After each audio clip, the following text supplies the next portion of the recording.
नमस्कार दोस्तों, एक ट्रेन अपने निर्धारित समय से करीबन 4 घंटे की देरी से चल रही थी। 4 घंटे का मतलब होता है कि यात्री के अंदर हड़कंप मच जाना और उनके अंदर अजीबोगरीब सवाल पैदा हो जाना। ट्रेन की स्थिति काफी ज्यादा बिगड़ चुकी थी। उस ट्रेन का लोको पायलट कोई और नहीं बल्कि मैं खुद ही था। ट्रेन के अंदर बैठे बैठे मैं यही सोच रहा था कि आखिर इंजन के अंदर ऐसी कौन सी गंभीर समस्या जन्म ले लिया है जो मैकेनिक लोग अभी तक उसे ठीक नहीं कर पाए थे। बाद में पता चला कि ट्रेन के बीच में डिब्बों का जॉइंट भी टूट चुका था, जिसमें और भी ज्यादा टाइम लगने वाला था, जिसके कारण हमारा तो दिमाग खराब हो गया था। ट्रेन एक सुनसान जगह पर रुकी हुई थी। उस वक्त रात के 9 बज रहे थे और इसी बीच जो सामने वाली ट्रेन आने वाले थे वो भी हमारे ट्रेन के खराब होने की वजह से, और जिसके वजह से यात्रियों के अंदर हंगामा हो गया था। एक तरफ ट्रेन के अंदर भी लोगों में अफरा तफरी मची हुई थी, तो इस तरफ भी लोगों के अंदर सवाल खड़े हो चुके थे, लेकिन उनका जवाब देने के लिए हमारे टीटी भी मौजूद नहीं थे। ना जाने टीटी का कौन सा काम अटका हुआ था जिसके वजह से वो अभी तक ट्रेन के अंदर मुसाफिरों को संभालने के लिए नहीं आ पाए थे। फिर कुछ देर तक ट्रेन का काम चलता रहा और उसके आधे घंटे के बाद जब मुझे पता चला कि ट्रेन की रिपेयरिंग हो गई है और अब हम ट्रेन को निकल सकते हैं, तब जाकर मुझे राहत की सांस मिली और मैंने ट्रेन को स्टार्ट किया। इस बार ट्रेन स्टार्ट हो गई और फिर मैं वहां से निकल गया। मेरा साथी जो कि लोको पायलट था वो भी मेरे बगल में ही बैठा हुआ था। हम दोनों ये बात कर रहे थे कि आखिर किस तरह से हमें आगे जाने वाली चीजों को हैंडल करना है। इसी बीच मेरी फोन की घंटी बजी और जैसे घंटी बजी तो मैंने अपना फोन निकाला। फोन निकलते ही मैंने देखा कि मुझे अपने घर से फोन आ रहा था। जैसे मैंने फोन अटेंड किया तो मुझे पता चला कि मेरी बीबी का इस पर 9वां महीना चल रहा था और वो आज एक बच्चे को जन्म दे सकती है। दोस्तों, ये सुनकर मेरी खुशी का कोई ठिकाना नहीं था, लेकिन साथ ही में धर्म संकट में फंस गया था। एक तरफ तो मेरा काम अटका पड़ा था और दूसरी तरफ मुझे अपनी बीबी की देखभाल भी करनी चाहिए थी।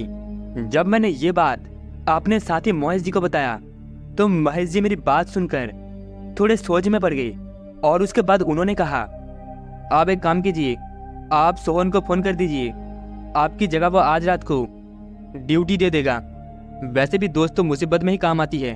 दरअसल सोहन भी हमारे साथ काम करता था और उसकी ड्यूटी हमारे बाद में आती थी। जैसे मुझे सोहन की याद आई तो मैंने तुरंत सोहन को फोन किया। मुझे पता चला कि सोहन 1.5 महीने की छुट्टी पर गया हुआ था और वो टनकपुर स्टेशन के करीब ही रहता था। टनकपुर स्टेशन का नाम सुनते ही मैंने जल्दी से सोहन को फोन मिला दिया और उसके बाद जैसे सोहन ने फोन उठाया तो फोन को उठाते ही उसने कहा, हाँ बोलो भाई साहब, आज कैसे याद कर लिया? तो मैंने उसे सारी बात बता दी।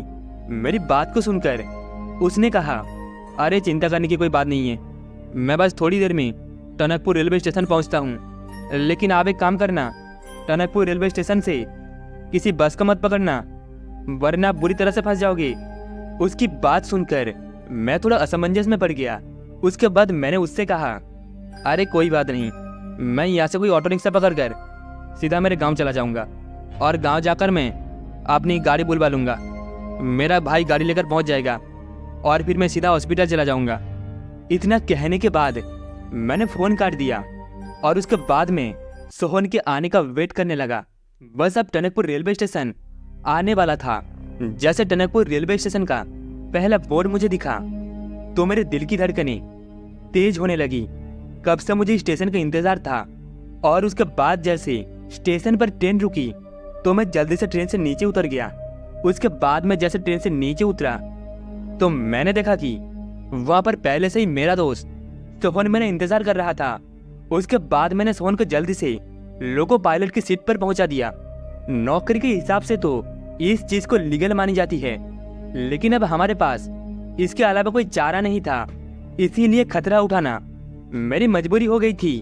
फिर उसके बाद में खुद ट्रेन से उतरकर वहां से सीधा किसी ऑटो रिक्शा को ढूंढने के लिए निकल गया। वैसे तो इतनी रात को इस स्टेशन पर कोई ऑटो रिक्शा मिलना इतना आसान नहीं था, क्योंकि जितना मेरा एक्सपीरियंस रहा था उसके हिसाब से स्टेशन के ऊपर इतनी रात होने के बाद काफ़ी कम लोग सफ़र तय करते थे, और ऐसे में यहाँ पर किसी ऑटो रिक्शा का गुजरना बहुत ही मुश्किल था। कुछ देर तक इधर उधर ऑटो रिक्शा को ढूंढने के बाद मुझे कोई फायदा नहीं हुआ, तो मैंने सोचा कि अब तो मुझे बस स्टेशन से होकर निकलना पड़ेगा। इसीलिए मैं चुपचाप वहाँ से बस स्टैंड की तरफ जाने लगा। लेकिन फिर इत्तेफाक से वहाँ पर एक सफ़ेद रंग की बस अचानक ही मेरे सामने आकर थम गई।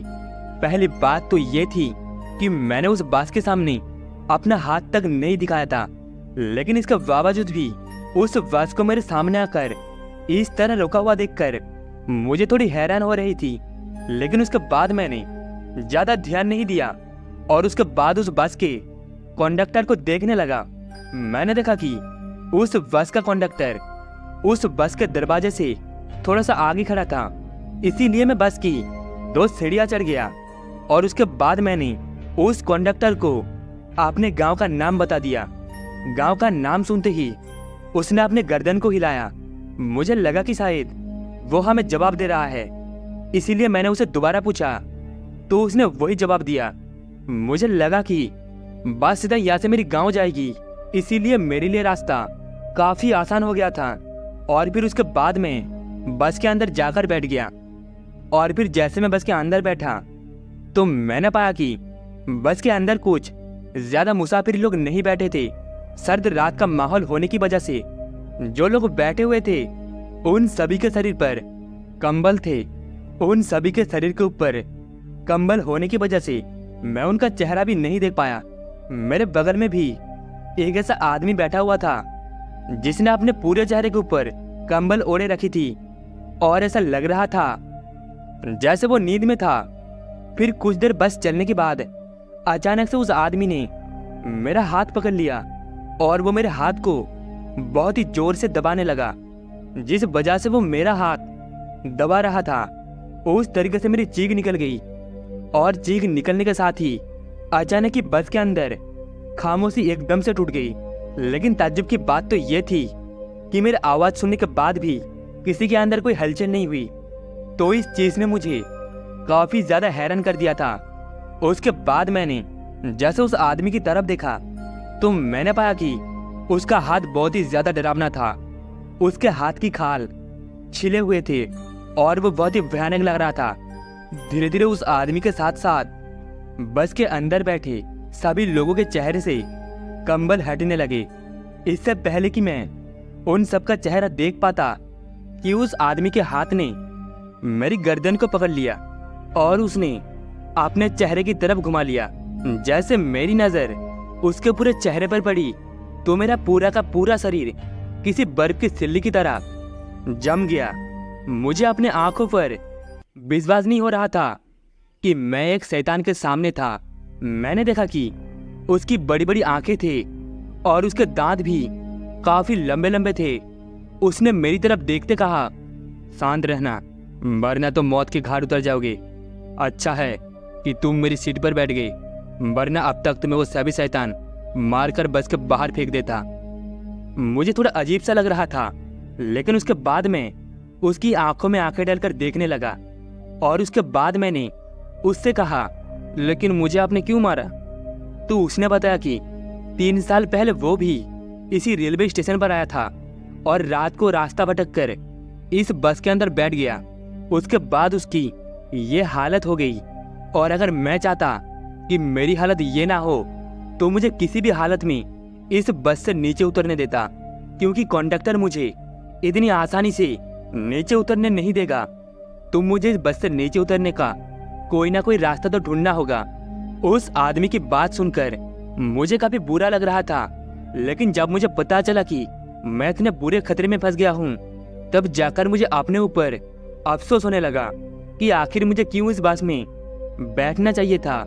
फिर उसके बाद मैंने कंडक्टर को बस रोकने का इशारा किया, क्योंकि मैं टॉयलेट के बहाने नीचे उतरना चाहता था। लेकिन कंडक्टर मुझसे भी चालाक था, उसने मेरी आवाज़ तक नहीं सुनी। तब उस आदमी ने बताया कि ये कंडक्टर इतनी जल्दी तुम्हारी किसी भी बात पर विश्वास नहीं करने वाला। अगर तुम्हें अपनी जान बचानी है तो कोई तगड़ा बहाना बनाकर निकलना होगा, वरना वो कंडक्टर मेरी बातों पर विश्वास नहीं करेगा। फिर मैंने उस आदमी की तरफ देखते कहा, इसके अलावा कोई दूसरा रास्ता नहीं है क्या? तो उसने अपनी गर्दन उठाई और बोला, अगर तुम भागती बस से नीचे कूदकर अपनी जान बचाने में सक्षम हो तो तुम ऐसा भी कर सकते हो। या तो बस से कूदने के कारण तुम्हारी मौत हो जाएगी, या फिर तुम हमारे साथ दूसरे लोग भी चले जाओगे। लेकिन याद रखना, अगर 10 मिनट तक तुमने और ज़्यादा लेट किया तो फिर तुम इस बस के साथ साथ उस जगह पर चले जाओगे जहाँ से कोई भी वापस नहीं आ सकता। वो बहुत ही कम लोग होते हैं जो वहाँ से लौटने की कोशिश करते हैं, और उनकी कोशिश भी नाकाम हो जाती है, क्योंकि वो जगह इतनी भयानक होती है कि वहाँ से बाहर निकल पाना नामुमकिन सा होता है। दोस्तों, जब मैंने शब्दी की सारी बातों को ध्यान से सुना तो मुझे लगा कि अब मुझे कूदना चाहिए। तभी मेरी नज़र सामने की तरफ खड़े कंडक्टर पर गई। उस कंडक्टर को मैंने ऊपर से नीचे तक देखा तो मेरी रूह कांप उठी। मैंने देखा कि उसका पूरे का पूरा शरीर बदबू मार रहा था और उसका पूरा शरीर गला हुआ था। यह देखकर मेरे पांव तले की जमीन खिसक गई और मैं डर के मारे पूरा सुन्न पड़ने लगा था। तभी उस कंडक्टर ने मेरी तरफ घूरते कहा, तुम अपनी जान बचा कर नहीं भाग सकते, मैं तुम्हें सीधा वहाँ ले जाऊंगा जहाँ तुम्हें जाना चाहिए। और एक कहकर वो हंसने लगा। लेकिन तभी मुझे भी थोड़ा गुस्सा आ गया और मैं जोश में उठा और उसके बाद उस कंडक्टर को धक्का देने के लिए आगे बढ़ने लगा। जैसे मैं उसे धक्का देने वाला था तो मेरा शरीर उसके आर पार हो गया और वैसे ही मैं दरवाजे के पास पहुंच गया। दरवाजे के पास पहुंचने के बाद मैंने आओ देखा ना ताओ और सीधा दरवाजे से नीचे कूद गया। मुझे नहीं पता था कि नीचे कूदने के बाद मेरे साथ क्या होगा, लेकिन मैंने हिम्मत करके छलांग लगा दी। और जैसे मैं नीचे कूद रहा था तो मुझे ऐसा लग रहा था जैसे कि मैं 3 मंजिल बिल्डिंग से नीचे कूदा हूँ। नीचे कूदते मैं सीधा एक मिट्टी के टीले पर जा गिरा। वो तो मेरा किस्मत अच्छी थी कि मैं एक मिट्टी के टीले पर गिरा था। अगर उसकी जगह कोई पत्थर होता तो मेरा पूरा शरीर टूटकर बिखर जाता। अब तक मुझे कोई ज्यादा चोट भी नहीं आई थी, इसीलिए मैं इधर उधर देखने लगा, लेकिन मुझे आसपास कोई नजर नहीं आ रहा था। फिर उसके बाद बेचैनी और घबराहट के चलते मैं बेहोश हो गया। और जब मुझे होश आया तो मैं उसी जगह पर पड़ा हुआ था और अब दिन भी हो चुका था। फिर उसके बाद मैंने वहीं से बस पकड़ी और बस पकड़कर सीधा अपने गांव के लिए निकल गया। उसके बाद मैंने अपने दोस्त को इस घटना के बारे में बताया तो उसने बताया कि मुझे उस बस के अंदर नहीं बैठना चाहिए था, क्योंकि वो बस एक भूतिया बस थी। इसके अंदर पहले भी ऐसे कई सारे हादसे हो चुके हैं। दोस्तों, फिर उसके बाद मैं कभी भी किसी बस के अंदर सफर नहीं करता हूँ, और मैं कहीं अगर चाहता भी हूँ तो अपनी गाड़ी लेकर ही निकलता हूँ। आजकल तो मैंने बस के अंदर सफर करना जैसे ही छोड़ दिया है। तो दोस्तों, इस कहानी में बस इतना ही। कहानी आपको कैसी लगी कमेंट में बताना। कहानी आपको अच्छी लगी हो तो वीडियो को एक लाइक एंड चैनल पर सब्सक्राइब जरूर से कर देना। मिलते हैं अगली कहानी में।